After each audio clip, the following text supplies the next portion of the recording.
बिस्मिल्लाहिर्रहमानिर्रहीम अस्सलाम वालेकुम। कैसे हो प्यारे बच्चों, उम्मीद करती हूँ खैरियत से होगे।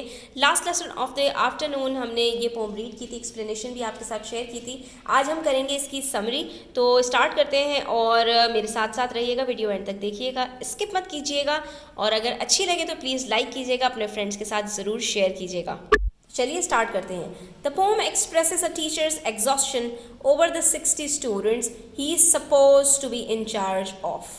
Despite his best efforts, he has come to the conclusion that there's nothing he can do to teach students who don't want to learn, who are not eager to learn or who are not ready to learn. ठीक है, यहाँ पर हमने शुरू के जो stanzas थे उसके अंदर जो बात कही थी वो बता दी यहाँ पर। उसके बाद हम कंटिन्यू करते हैं। They do lazy work, ignore his instruction and he's tired of it.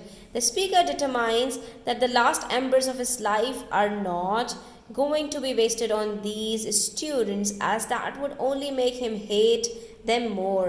वो ऐसा अब मज़ीद इसलिए नहीं कर सकता क्योंकि इससे टीचर के अपने दिल में बच्चों की जो नफ़रत है वो और ज़्यादा बढ़ेगी अगर वो उनको और ज़्यादा फोर्स करेगा पढ़ने के लिए। ठीक है, rather he is going to save some strength for himself and sit and wait for the bell to ring.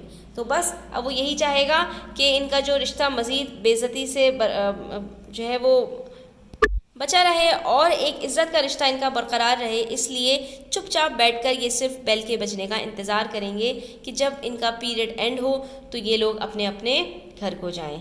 यहाँ पर हमारी समरी एंड होती है. स्टूडेंट्स, आई होप कि आपको अच्छी लगी होगी. अगर अच्छी लगी है तो हमारे चैनल को सब्सक्राइब कर दीजिए. इससे आपका कुछ नहीं जाता लेकिन हमें बहुत फ़ायदा होता है. और इस तरह की मज़ीद वीडियोज़ देखने के लिए बेल आइकन भी प्रेस कर दीजिए ताकि मज़ीद मेरी आने वाली वीडियोज़ का नोटिफिकेशन आप तक पहुँच सके. अपना बहुत सारा ख्याल रखिएगा. अल्लाह हाफ़िज़.